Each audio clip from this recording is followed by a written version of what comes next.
कहानी शुरू होती है और हम प्रोफेसर राव को देखते हैं जो कि एक ग्रीस की लाइब्रेरी में होते हैं, जहाँ पर उन्हें एक बुक मिलती है जिसमें लॉर्ड कृष्णा की स्टोरी होती है। श्री कृष्ण का अंतिम समय आ गया होता है, जहाँ वो जंगल में कहीं बैठे हुए होते हैं। तभी उनके पैर में एक तीर आकर लगता है जो कि एक शिकारी ने चलाया होता है।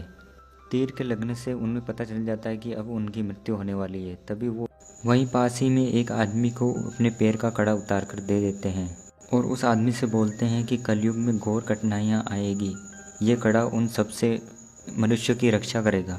और कहते हैं कि जो सच्चा इंसान होगा वही इस कड़े तक पहुंच पाएगा। इतना पढ़ने के बाद प्रोफेसर राव इस किताब के सारे पन्ने फाड़ लेते हैं और यहाँ से जाने लगते हैं, लेकिन कोई तो है जो उनका पीछा कर रहा है और उन पर नज़र रखे हुए है। ये आदमी होता है जो कि एक प्रोफेसर है जो कि इस मूवी का विलन है। अब सीन शिफ्ट होता है हॉस्पिटल में, जहाँ हम देखते हैं डॉक्टर कार्तिकेय को। हॉस्पिटल में एक सांप आ जाता है जिसे कार्तिकेय आसानी से पकड़ लेता है।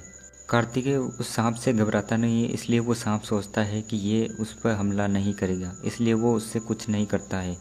इसलिए वो सांप उसके हाथ में आसानी से आ जाता है और सभी लोग शॉक हो जाते हैं। कार्तिकेय एक बहुत अच्छा डॉक्टर होता है, लेकिन साथ में वो वास्तुशास्त्र और सभी का ज्ञान रखता है। उसके पास कोई भी अपनी तकलीफ लेके आता है तो वो हर तकलीफ को सॉल्व करता है। दूसरी तरफ हम एक पुजारी को देखते हैं जो मंदिर में सोना चुरा कर वहाँ से भाग रहा होता है। तभी वहाँ पर एक आदमी आ जाता है जो उसे जान से मार देता है और उस आदमी का नाम होता है अधीर। पौराणिक समय में द्वारका के लोग सभी श्री कृष्ण की पूजा किया करते थे, जिनमें कुछ लोग खराब भी होते हैं जो गलत काम करते हैं, फिर भी वो श्री कृष्ण की पूजा करते हैं।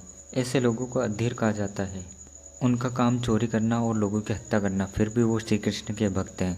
ये सारी बातें द्वारका के दूसरे लोगों को पसंद नहीं आती है, वो इसलिए वो उन्हें पसंद नहीं करते हैं। जब श्री कृष्ण की मौत के बाद पूरी द्वारका पानी में डूब रही होती है, जहाँ पर अधीर होते हैं वो श्री कृष्ण की मूर्ति को लेकर जंगल में चले जाते हैं और वहीं पर उनकी पूजा पाठ करते हैं। और ये बातें जब द्वारका के लोगों को पता चलती है तो वो लोग अधीरों पर हमला कर देते हैं और अपने श्री कृष्ण की मूर्ति को वापस ले जाते हैं। बचे हुए अधीरों का यही संकल्प होता है कि श्री कृष्ण उन्हीं के हैं और श्री कृष्ण से जुड़ी हर वस्तु उन्हीं की है, और जो भी उनके करीब जाएगा और उनसे रिलेटेड कोई भी वस्तु अपने पास रखेगा उसे अधीर मार देंगे।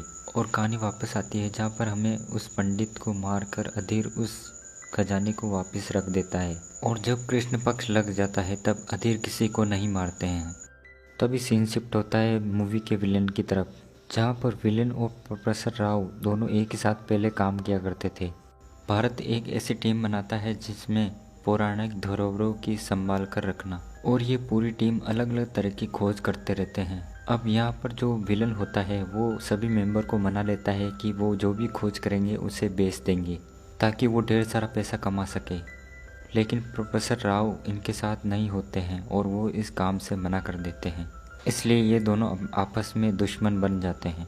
और यहाँ पर विलेन को वही कड़ा चाहिए होता है जो कृष्ण ने एक गांव वाले को दिया था, और उसे नक्षत्र से पता चलता है कि दुनिया में बहुत ही बड़ी बीमारी आने वाली है जिसका इलाज उस कड़े से किया जा सकता है। पहले भी उन्होंने कठिन परिस्थितियों में पौराणिक कथाओं से उनका हल निकाला होता है। उन्हें लोगों से कोई मतलब नहीं है, उन्हें बस अपना मुनाफा निकालना है, और इस बार भी वो ऐसा ही करना चाहते हैं।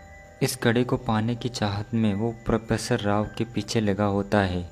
प्रोफेसर राव को ज़मीन की खुदाई के दौरान एक बक्सा मिलता है। इसमें क्या है, हाँ, ये हमें नहीं दिखाया जाता है। तभी यहाँ पर एक गाय को दिखाया जाता है जिसकी आंखें पूरी तरह लाल हो जाती है और वो जाकर कार्तिकेय घर में तुलसी के पेड़ को तोड़ देती है। इससे कार्तिकेय की माँ काफ़ी दुखी हो जाती है और अपशकुन मानती है। तभी वो अपने घर में एक पंडित को बुलाते हैं और पंडित उनसे पूछता है कि क्या आपने कोई मन्नत मांगी थी क्या। यही कार्तिकेय की माँ बताती है कि उसने एक मन्नत मांगी थी कि कार्तिकेय अगर ठीक हो गया तो वो कृष्ण जी को 101 केजी मक्खन चढ़ाएगी। और वो पंडित बताता है कि आपको ये मन्नत द्वारका जाकर वहीं 101 केजी मक्खन चढ़ाना होगा।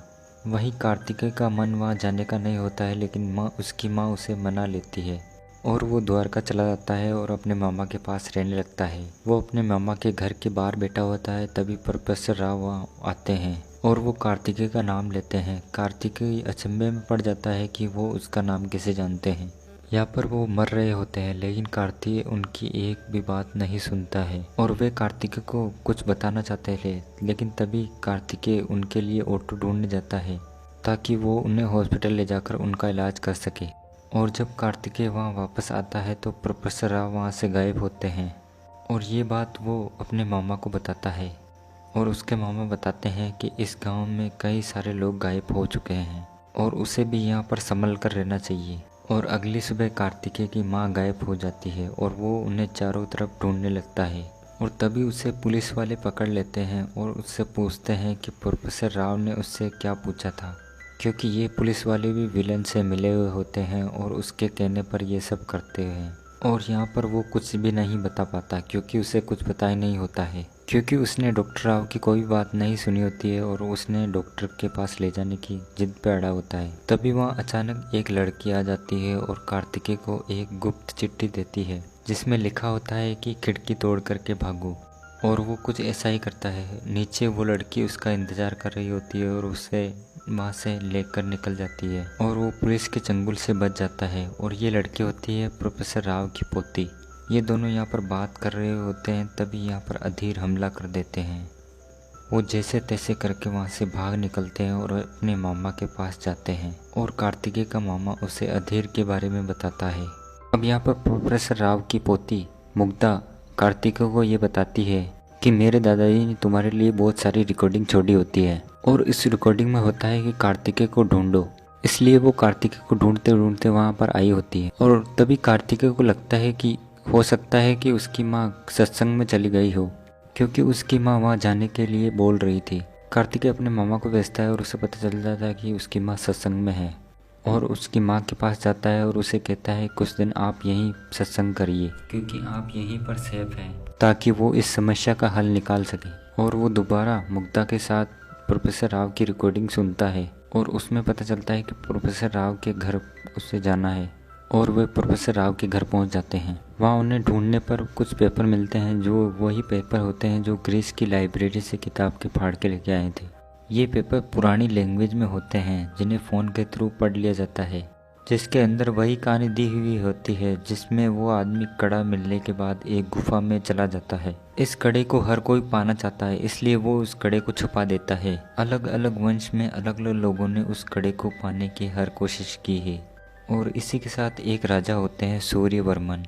इन्होंने भी इस कड़े को पाने के लिए बहुत सारी खोजें की हुई होती है, इसलिए वो इस कड़े के काफ़ी करीब होते हैं और उन्हें एक मोर मिला होता है जो कि उस कड़े तक पहुंचने की एक कड़ी होती है। और ये बुक उसी ट्रैवलर ने लिखी होती है जो जगह जगह ट्रैवल करके उस कड़े के बारे में पता लगाता है।